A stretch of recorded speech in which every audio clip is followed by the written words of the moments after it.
Ben is still here. We have about 10 minutes for questions. So Ben, if you'd like to come back. I mean, so many lovely moments in there while you're walking up. I love the line, you know, I fell in love with Italian and he happened to be a prince. And then this idea... It's a good line. It's a great line. And then this idea that, you know, there's the Pope speaking in Latin. Yes. And, you know, he's speaking into this microphone, that amazing marble microphone. Yeah. And then somehow it gets to people they listen on the radio and we never quite know what happens in between. And this is Temi, our director, by the way. Fantastic job. Temi's responsible for creating this wonderful art piece. It was a beautiful piece. Beautiful. So, questions. Who would like to ask a question of Timmy or Ben? You know, the inside story of Marconi and his daughter and his family and the Vatican and, my goodness me, Radio Vatican and your radio career. I mean, I think lots of us, you know, are probably in radio for similar reasons. You know, it's a way to communicate and sometimes escape, and that sort of magic of sitting in that room on your own, but actually you're speaking to literally thousands or millions of people is the magic. Who would like to ask a question? So gentleman at the back there first, if you could get a microphone. The guy at the back, if you could get a microphone to him, that'd be great. If you can say where you're from and who you are, that'd be wonderful. The bald guy, I think. I didn't want to say that. Hello. Bonjour. Can you hear me? Bonjour. Please ask your question. The Vatican radio. I'm very curious about it. What can you tell us that you discovered when you went there? And the idea that it has global reach. Did you find propaganda something they specialize in? Look, I don't think it's propaganda. I think it's more about the good news. I mean, it's quite interesting. On the inside of Vatican Radio, they have the Archangel Gabriel, who is the bearer of good news. He holds a flower, and it's sort of out the front of the building. One thing that I can say about Vatican Radio is it broadcasts in over 46 languages. So it's not about propaganda. They have Muslim programming, they have Indian programming. So they're very open to letting people onto the air. The interesting thing about Vatican Radio in 2016, it's probably facing its biggest crisis. And I suppose it is a sad thing because it's the last remaining Marconi radio station in the world, which is still in operation in today's world. And the Vatican are at the moment going through their finances and deciding on the fate of Vatican Radio, whether it has a purpose in today's world. Now, the sad thing for Vatican Radio is its purpose is the third world. So we're living in this modern city here, and Rome is a modern city, but what the church has to understand and work out is how relevant is the little guy in South Africa who has a wireless that's wind up and runs on solar power that hangs on a tree branch. And the story that was told to me recently from when we were talking about the power of radio, there was a person from Vatican Radio visiting this small little town, poverty-stricken. And one of the young men came over and said, "Oh, you work for Radio Vaticana. Could you ask the Papa to say hello to us in this remote village that no one would know about?" Anyway, a few days later, they got this message back to the Pope.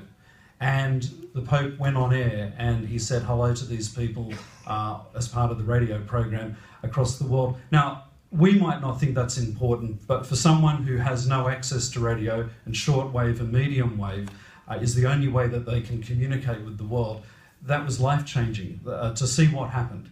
And he said, you know, this is the story, these are the programming stories that they're now trying to say to the hierarchy of the Vatican, that, you know, it is important to keep this service running, and no, the Pope's Twitter account is not where it's at. So there's a big problem, there's a big disengage with the cost of media in the modern world, what it costs to run Vatican Radio, as I said, 450 full-time staff, as opposed to a Twitter account. Yes, they broadcast in all these multi-platforms, but they have to, because in parts of the world where they broadcast, the only way of getting a signal in is via satellite, and then retransmitting it via AM and FM. Well, let's just say, could I just ask you, it does have the power that it has, the radio, and the Vatican was really the first one to recognize it, let's say. I was just curious in your research about the story, and maybe Temi in his research knew it, what happened with what made him become a Catholic? Was that part of the deal? Yes. Sort of. Well, it was in a way, wasn't it? That was the part of the story that I didn't get because she says, "Well, he became a Catholic." Well, was he always a Catholic? No, he wasn't. No, he wasn't. He married his second wife, and I think that was part of why he became a Catholic. There was a strong emphasis on that for him. But I suppose he was best also friends with Pius. Well, that's right. And it opened up another world for him. I suppose in many ways. Got it. Well, I think the main thing was the deal that is implied in the movie, if you read between the lines, that he had to make with the Vatican. I mean, in other words, right. He had to divorce his first wife, and he had to annul his marriage. That was the only way for a Catholic, for a non-Catholic to marry a Catholic, who was his second wife.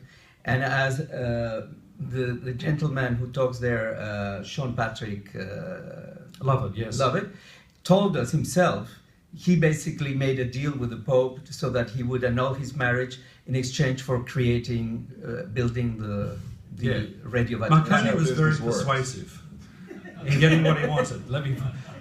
And that's the thing. I mean, you suddenly get an insight to what Marconi was probably really like. He was a wheeler and dealer. I do something for you, you do something for me. Hey, sounds like a modern businessman. Great question, and thank you, great answers. One more question is time for. Who would like to ask a question? But one more we can just squeeze in before we have to break, and then we have the welcome reception. So, hand up, please. I'm just waiting for one more hand up.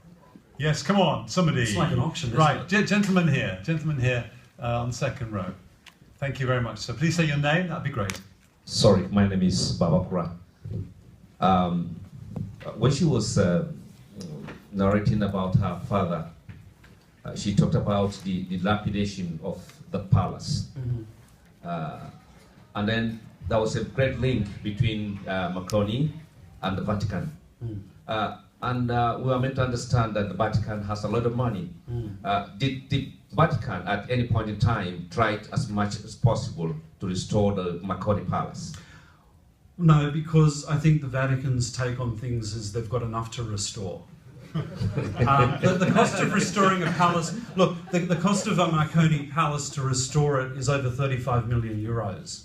Wow. In a way, it's a sad legacy for a lady that's dedicated her life to her father. See, she grew up in a world where she never charged for her time. She toured the world and spoke on her father's behalf, but never understood the aspect that you needed to also make money to keep these things alive. And that's the sadness in the whole story, because you stand there and you look at what was and what is, and they're two different stories playing out at the same time. You got radio all over the world, and of course it sounds like it is the legacy of Mr. Guglielmo Marconi. Didn't the radio community worldwide thought about something to raise up the morale of the family, at the same time also restore the legacy that's left about by Mr. Marconi in form of restoring that palace? Well, look, this is something that we've been talking about, and one of my students recently said, "What are you going to do after this?" And I stupidly said, "Restore a palace." But the interesting thing is, you are right. I think it is the international radio community's advantage to give back to the man that gave us and thousands of thousands and thousands of people a career in broadcasting. I mean, he was the world's first broadcast technician. I think she wants to donate that whole legacy to her father to different parts of the world. She would love the international radio community to become involved. And, you know, in terms of education, yes, it is about the youth, and it's about the legacy that she's leaving for the youth. What she worries about is her biggest fear is, yes, we know that money is at the bottom run of every business. We have to make money. But it's not all about money either. It's also about providing jobs for the future for the youth. And it's also about providing long-term benefits to the world. So we have to work out where the youth, money, and control sit. You know, one of the things that we were talking about recently was to build the thing as a radio station and teach broadcast technicians of the world and have Nortel transmitters in the backyard, because, you know, Newfoundland, Canada, and you know what, the palace is that big, we can do it. We've got a student accommodation built there.